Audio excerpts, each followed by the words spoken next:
All right, let's begin. Welcome, everyone, and thank you for joining us for today's webinar on bridging language gaps for marginalized populations. My name is Elisa Muzzi, and I'll be your moderator today. We're honored to have two fantastic guest speakers with us today. Heleen Koudijs, Manager of Domestic Programs and Medical Coordinator at Doctors of the World, the Netherlands, who will share insights into their work supporting underserved communities. Hi, Heleen. Thanks for being here. Hello. And Simone Goosen, epidemiologist and public health advocate with a wealth of experience in migrant and refugee healthcare, who will discuss policy challenges and solutions to language barriers in medical settings. Hi, Simone. Thank you for joining us. Okay. Before we dive in, here's a quick look at today's agenda. We'll start with a brief introduction about Care to Translate, followed by a demo of the app. Then Heleen will talk about how Doctors of the World Netherlands uses digital tools to improve healthcare access. Simone will then speak about addressing language challenges in health and social care, practice to policy and policy to practice. And please feel free to drop your questions in the chat throughout the webinar. We'll answer them during the Q&A at the end. So if you have any comments or questions, just put them in the chat. So let's start with a short introduction to Care to Translate. Care to Translate is a medical translator for healthcare professionals and patients. The app provides pre-translated medical phrases, ensuring clarity and accuracy across 47 languages. We also have a real-time translation feature, which enables real-time translation in over 130 languages. The app works 24/7, both online and offline, making it reliable even in low connectivity settings. And importantly, no patient data is stored, which ensures privacy and security. The app supports the entire patient journey from reception and triage to discharge and post-care instructions. Now, let's see it in action. And while I demo the app, think about how you could use it in your organization and feel free to share your thoughts in the chat. So this is what the app looks like. You can see the blue icons up here. These are playlists, which are like dialogues that you can have with your patients. And you can see that I've selected Dutch up here as the patient language. Now I will go onto one of these playlists, the medical background playlists. So I click on it and you can see that there's a list of phrases that are arranged in a certain order. So to translate, I simply press on a phrase. Hebt u een chronische ziekte? And the translation plays both in text and sound in the patient language. So I can ask whether the patient has chronic illnesses, contagious diseases. Hebt u besmettelijke ziektes? I can ask about allergies. Hebt u allergieën? And you can see that some phrases have warning signs to make sure that the patient understands the phrase correctly. And such phrases also have follow-up questions like, do you understand? Now, of course, I can search the entire library at any moment. So I can do so through the search function. So for example, I can ask whether the patient has asthma. Hebt u astma? And I can find that phrase through the search function. Now, whenever I want to translate a little more freely, I can move over to the live translate. And here I can translate anything in over 130 languages. I will show you the languages here. It's a lot of languages. And to translate, I type or speak into the app, and I will demonstrate that now. Hi, and welcome to our clinic. Have you been here before? And you can see that here the translation also plays both in text and sound. Hallo en welkom in onze kliniek. Ben je hier eerder geweest? Now, we recommend using our phrase library, which is verified and validated. So whenever I want to be sure that the translations are accurate, I can go back to our phrase library and translate from there. So I will switch the patient language here.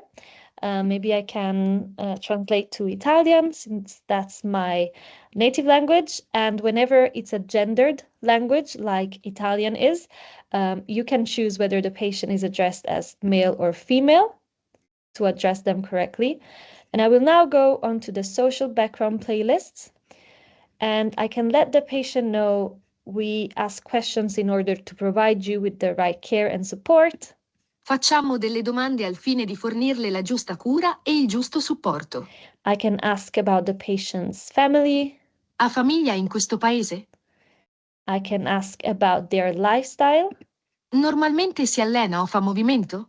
And you can see that some of our phrases are accompanied by images, and you can show the image to support what you're trying to communicate. So here you can see that there's an image to further convey the question that I was addressing to the patient. So that was a quick look at Care to Translate in action.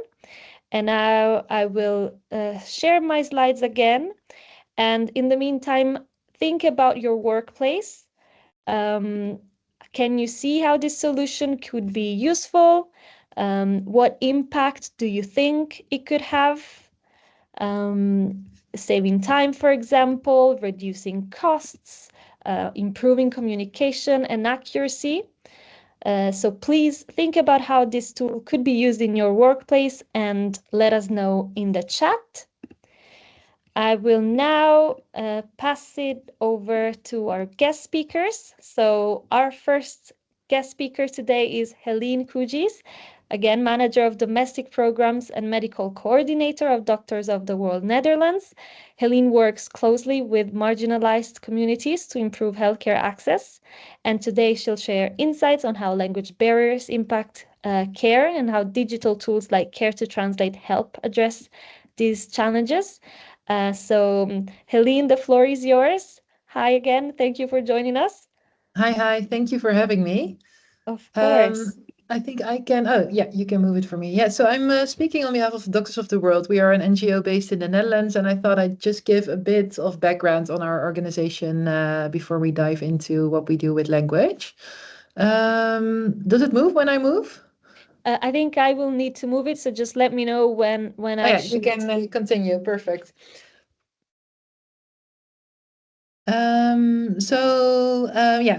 Doctors of the World is a Dutch chapter of an international humanitarian organization. We work in more than 70 countries, but we also work in the Netherlands, and we have 3 core principles, which is medical activism, social justice, and independence. Our main office, where I am today, is in Amsterdam, but we also have regional offices in other places in the Netherlands, in Utrecht and in Nijmegen, and our activities range across the entire country. We have 4 main focus areas.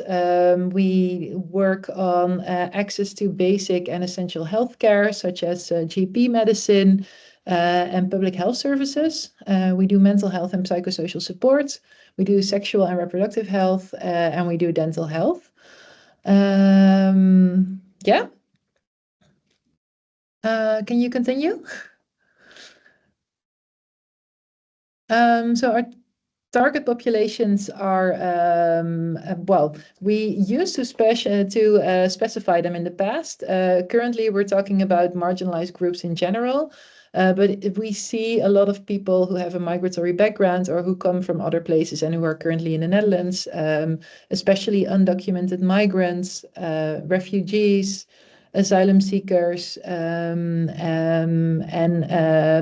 for instance, labor migrants, so migratory workers. But because of the political climate, I want to say worldwide, but also in the Netherlands, we see a lot more homeless people also, and people with financial constraints in general who use our services. We are 100% dependent on professionals who work for us on a voluntary basis. And we use cultural mediators in all our programs who translate culture and sometimes also language for us. We can continue. So we have 5 ways of action in our domestic programs. So we have regular clinics that are fixed on fixed locations. We have, for instance, a GP practice here in Amsterdam. We have mobile clinics, we call them zorgbus, who move from place to place. So they're in a different place every day of the week, and even morning, afternoon, and evening. And we have walk-in visit opportunities in our Zorgcafé, which is basically a service of Doctors of the World where we are, for instance, in neighborhoods, how do you say it? Like neighborhood living rooms, we call them, where people can come together and they spend their time, for instance, refugees or asylum seekers. And we have a very low profile, low-key way of asking your health questions. And we can refer them to our other clinics if we actually need to do something. We do different group interventions, and we have a help desk for questions by phone or WhatsApp that is used both by clients as well as by professionals who want to know more about working with marginalized populations. So we can continue our scope and impact. Well, we have 50 paid employees and about 300 voluntary healthcare professionals who work for us. We run 10 mobile clinics per week and 9 regular clinics per week. And we have 9 walk-in locations that are active on a weekly basis. And on average, we do 1 health promotion, 1 health education session per week in the Netherlands. I think that's about it. I think maybe I can get back to you, Eliza. Yes, absolutely. Thank you for your presentation. Well, maybe can you tell us a little bit about your background and how you started working at Doctors of the World, the Netherlands? Yeah, so I'm actually a global health physician. I worked abroad for quite some years, and I came back in 2022. And I worked first as a project lead for another organization in the Netherlands, working with undocumented migrants and asylum seekers. But I'm quite an activistic person, and I also wanted to be closer to the actual people in need. So that's why I moved to Doctors of the World. So I've been working with the organization for 1.5 years. And I first started in Utrecht and The Hague as a project lead and project coordinator, and I did an internal promotion now to manager of all domestic programs. Okay, thank you. And what are some of the biggest language barriers that the populations you work with face in accessing healthcare? Yeah, so I think there's multiple. One of the, in general, I think there is still a lack of awareness in the Netherlands and under healthcare professionals that it is necessary to use something to overcome language barriers. There's a lot of people, including my colleagues, who think, not my colleagues at Doctors of the World, but colleague doctors in the Netherlands who think with some hand and footwork and simple sentences, you can address a patient. So I think there's a lack of knowledge, which definitely creates a language barrier because sometimes the message doesn't get across. But then when we actually work with, for instance, translating services or interpreters, there's also a lack of availability of interpreters, which when people are really willing to overcome that language barrier, they're still suffering and struggling to get, to get the help and overcome that language barrier effectively. Right, absolutely. And well, now you mentioned the lack of interpreters, but is there any other reason, like what inspired Doctors of the World, the Netherlands, to explore digital translation solutions? So I think we made within our organization we made sort of a template of like for what type of question, what type of service is needed. And we said, well, there's a whole spectrum, right? So sometimes it's very clear if you have a very difficult psychological problem or like, for instance, someone needing abortion care, it's very clear that you need an interpreter and someone who is professional in translating. But then there are moments when it can be very useful to have the neighbor or a family member, not a kid, help in translating, or our cultural mediators can do some language translation. But there is a lot that is sometimes simpler or shorter, or and you're not covering that. And we saw that people were using a lot of Google Translate, or sort of more corporate solutions to language barriers. And we were worried about data, what they're doing with data, and also what their incentive is to actually offer these services. So that's when we started to look for alternatives that are, not looking for profit, and not interested in the data of our clients, because we have so many clients who are in problematic situations, and that are even, I think, more than general Dutch patients, worried about their safety and their privacy. Absolutely. Yes. And what was the process like for introducing Care to Translate in your organization? Honestly,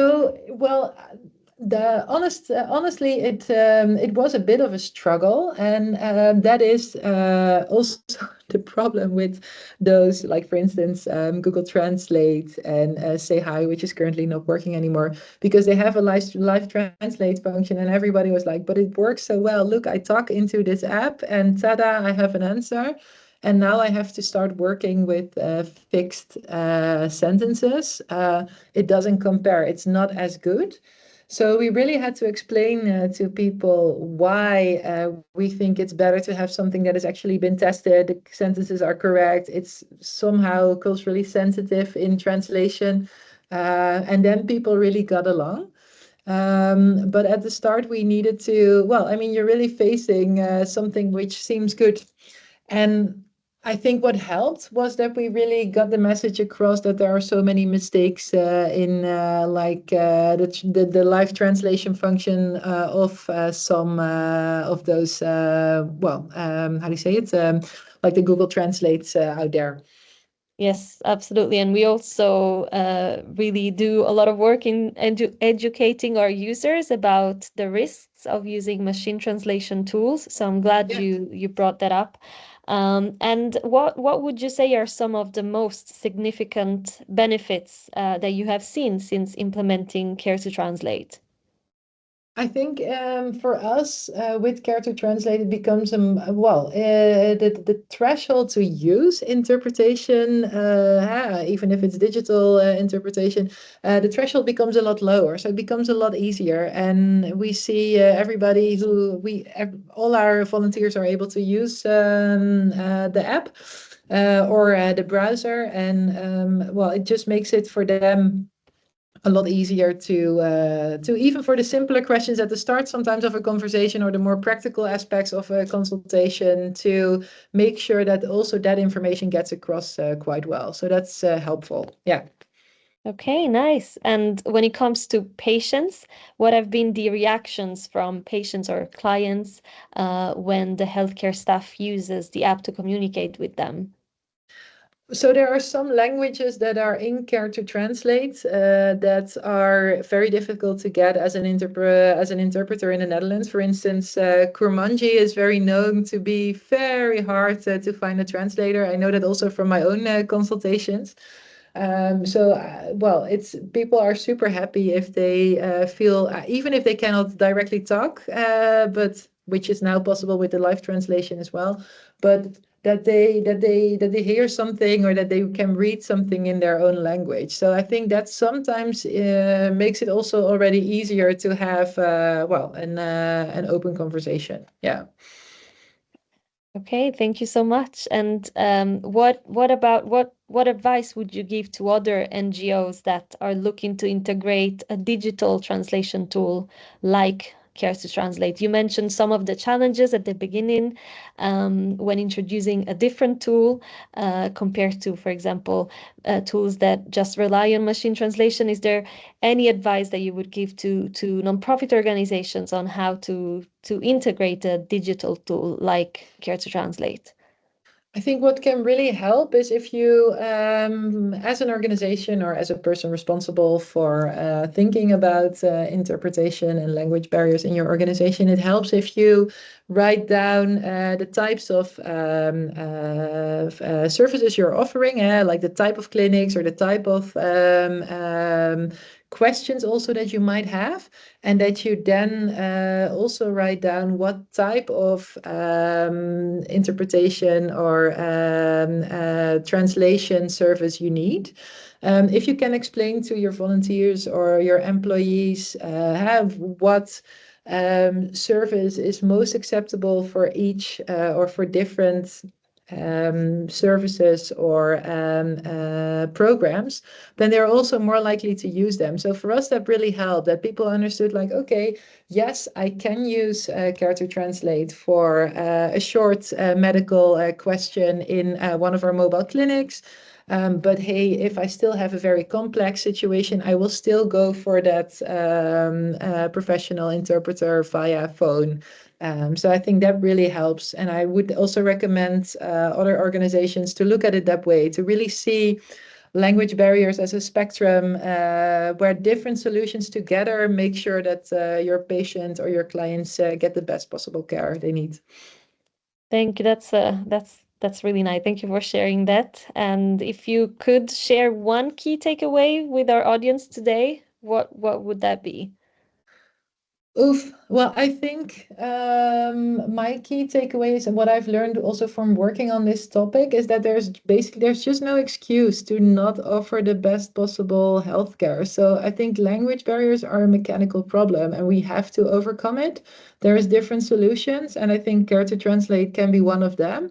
But it's just, I don't think it's acceptable to have a language barrier to be there. You know, like we need to be better. That would be my key takeaway.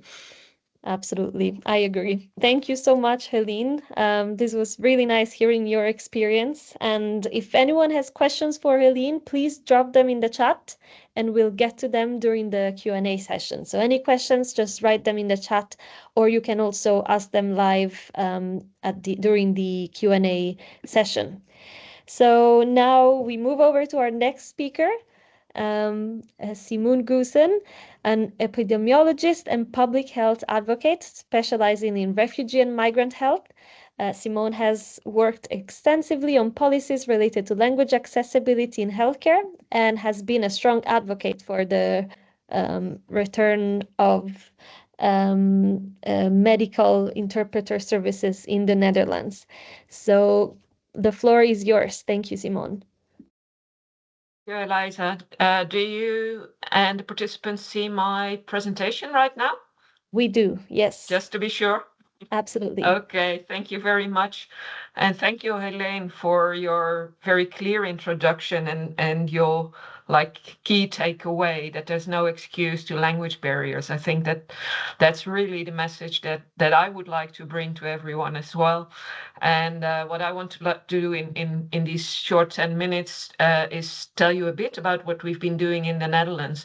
And I think that really practice to policy and policy to practice, the interaction between what is needed by health professionals and patients on the one hand, and the policymakers who also need to be aware. So it's not only the professionals, it's really from management to board members, everyone needs to be aware and willing to find a solution.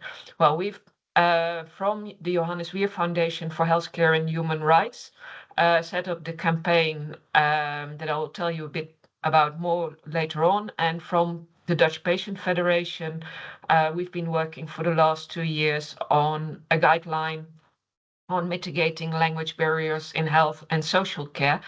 And well, let me go to the next slide.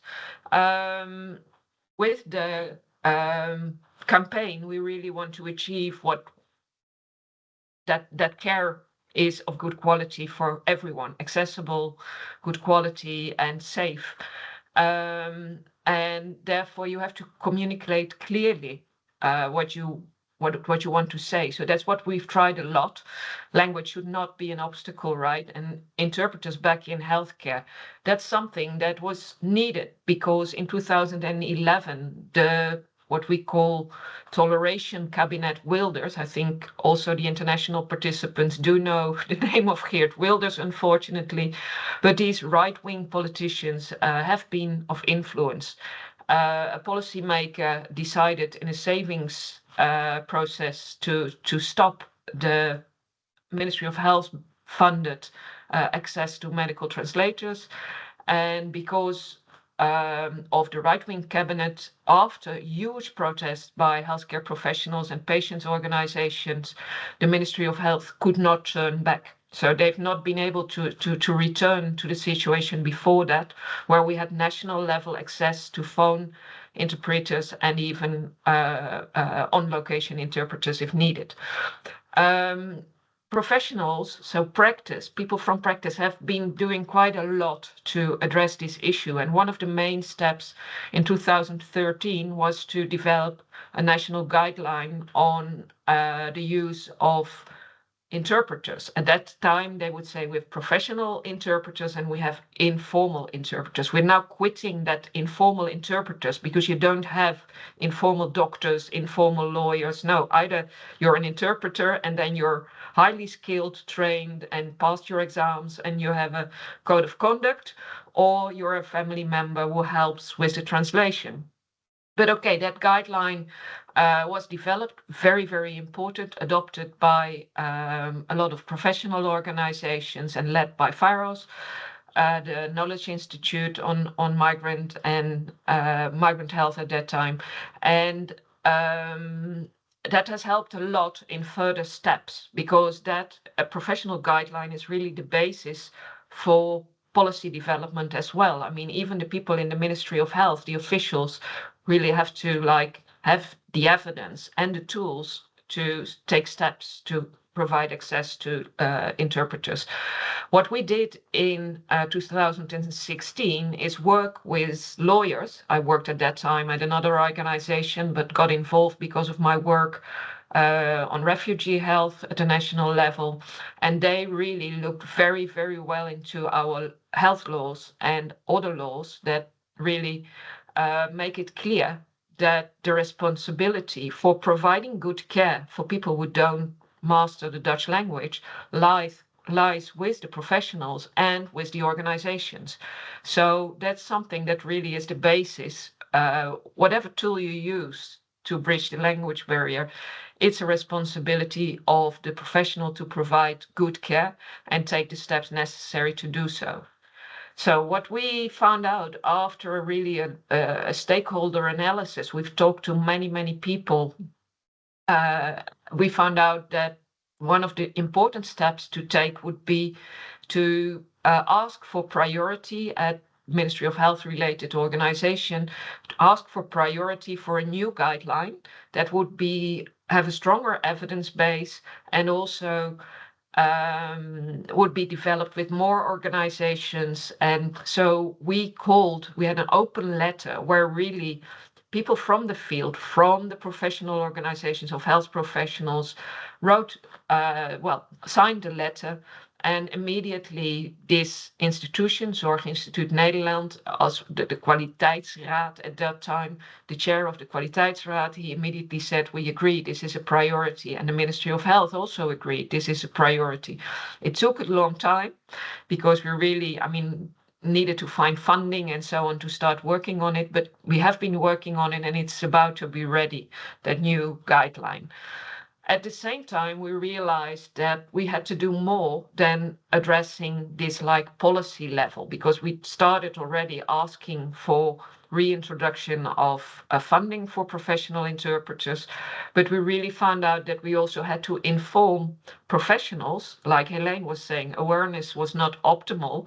We had to inform professionals about the opportunities that already existed. So we addressed the point of professional interpreters and provided a website where they can find it, for example, for asylum seekers in the Netherlands who have a certain kind of registration number. It's free for the health professional and his or her organization to ask for an interpreter. So we started this website and it's been used a lot, and now it's referred to by a lot of people and organizations. So we're trying to, already inform health professionals and social care professionals about what is possible. We also contacted the media and found ways to address the topic as well, which gives an important step to policymakers as well as politicians. So the politicians have started asking questions in Parliament because of the television program On Top. Is one of our key advocate medical doctors at national level, Ephraim Hart. He was on CASA, one of the national TV programs, and called for access to medical interpreters, and immediately questions were asked in Parliament. The lower image is about a podcast, a fantastic podcast about why children should not be allowed to interpret in health and social care.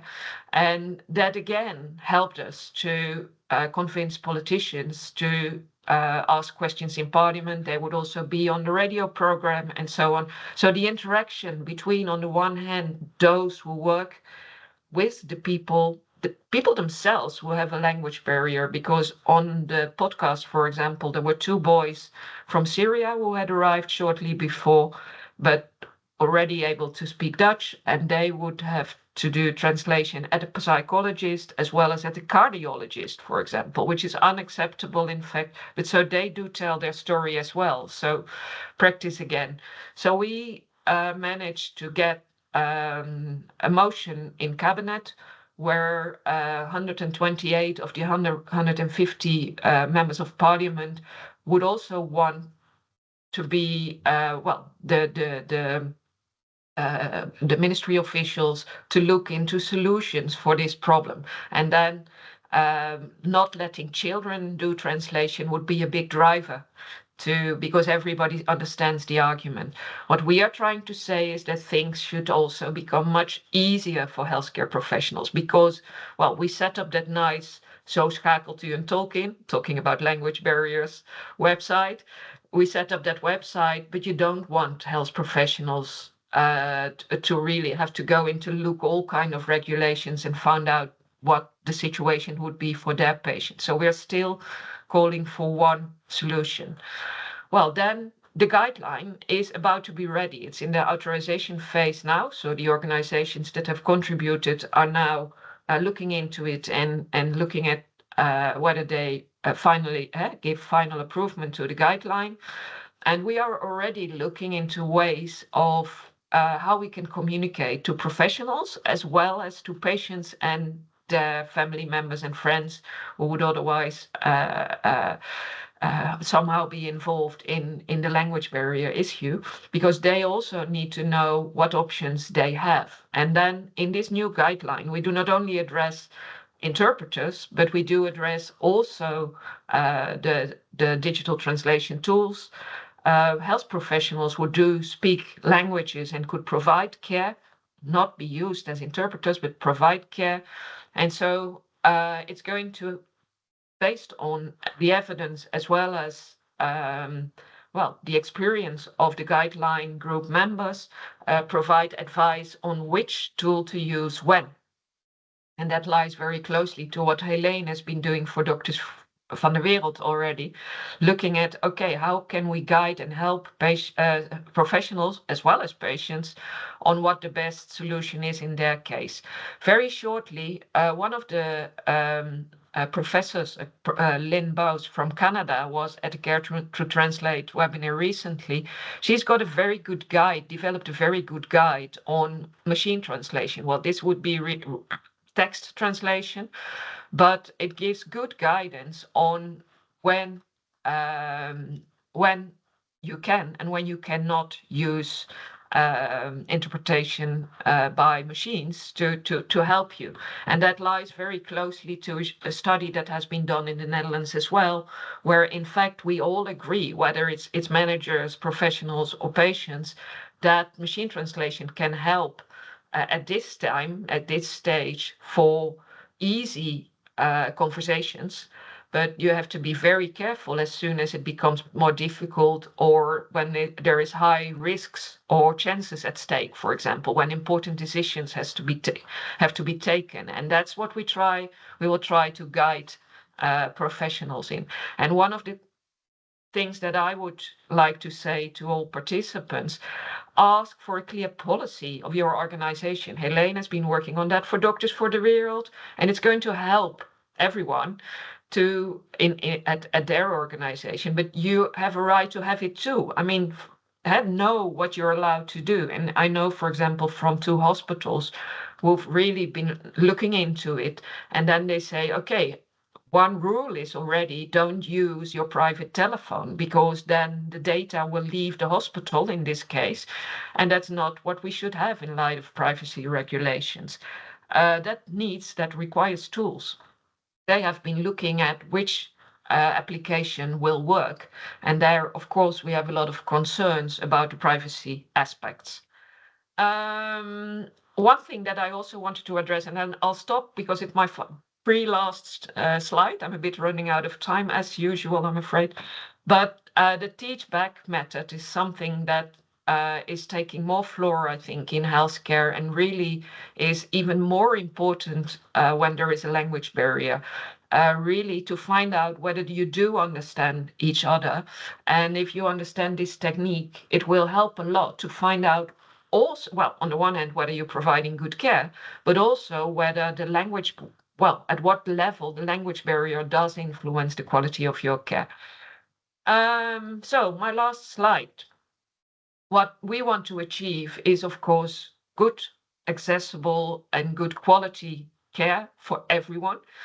And one of our other main goals is to stop children being used as interpreters in health and social care. We want to help professionals, we want to help patients and family members or friends. And I think we also can help the health system, because in the end, if you really look into the best way of mitigating the language barrier, you will provide more efficient and more effective care. And that's what we all need in these times of shortages in the health system. Thank you very much. Thank you so much, Simone. Thank you for this fascinating presentation, and thank you for all the great work you do. If you have any questions for Simone, please put them in the chat and we can ask them soon. We're actually opening the floor up for questions now. So feel free to type them in the chat or use the raise hand function if you'd like to ask live. So we can soon open the floor up. I will just share the slide. Okay, perfect. And before I take any questions, I just want to clarify that initially the Care to Translate app provided translations exclusively via the validated library. So the validated pre-translated phrases in our phrase library. And that has been expanded on with more phrases and more languages, and it's still being expanded on. But we have also recently added the functionality of real-time translation that enables instant dynamic communication, and we do warn our users about the risks that entails. But that does allow for a more free dialogue between healthcare staff and patients. And we have a question for Heleen about that. So now that the Care to Translate app has a live translate functionality as well, Do you think that that's an even more suitable solution for your organization, given the challenges that you mentioned at the beginning with some of your colleagues? Well, so people were super enthusiastic when they learned that you can also do live translate, because I think the difference with what they've seen with some of the other machine translation options becomes a lot smaller. So yeah, no, so we've seen great enthusiasm within our organization. Perfect. Thank you so much. And we have another question. Is it possible to share your own playlists with other Care to Translate users? Thank you for your question. And yes, all playlists can be shared through our platform, but you need to have a clinic or enterprise license to do so. So if you're interested in how that would work in your organization, please reach out to us and we would be happy to discuss that further. We also have another question about the demo and about the follow-up question, do you understand? And I believe Maya, our CEO, could answer that live, if that's okay. Hello, everyone. Yes, that's okay. And I believe that Simone already answered it with the teach back explanation. So I think I'm just moving on to the second part of the question, where the question is, I wonder whether all medical terms are understandable enough for people whose health literacy is compromised. And that's a really good question. And we spend a lot of time on formulating the phrases before they're even translated. So we formulate them based on exactly those parameters that everyone should understand. It should be simple and clear language, no negation. So it should be understood by anyone, no matter what kind of education or references you have earlier. So that's a big part of our work when it comes to building the phrase library. Thank you so much. And unfortunately, we need to wrap up. But before we wrap up, I'd like to highlight a special offer for all attendees today. We're offering a discount for webinar participants with an even better discount for nonprofit organizations. So if you're interested, reach out to us as soon as possible to secure the offer. And if you think this tool could be useful for your organization, or if you know someone in healthcare who's struggling with language barriers, please get in touch or pass along our contact details to your network. You can find our email addresses on the slide and feel free to reach out. So that brings us to the end of today's session. A huge thank you to our guest speakers, Heleen and Simone, for sharing your expertise. Thank you so much. And thank you to all of you who attended and engaged with us today. For any questions that we weren't able to answer, please reach out to us and we will be happy to do so via email. Thank you so much again, Heleen and Simone. Thank you so much.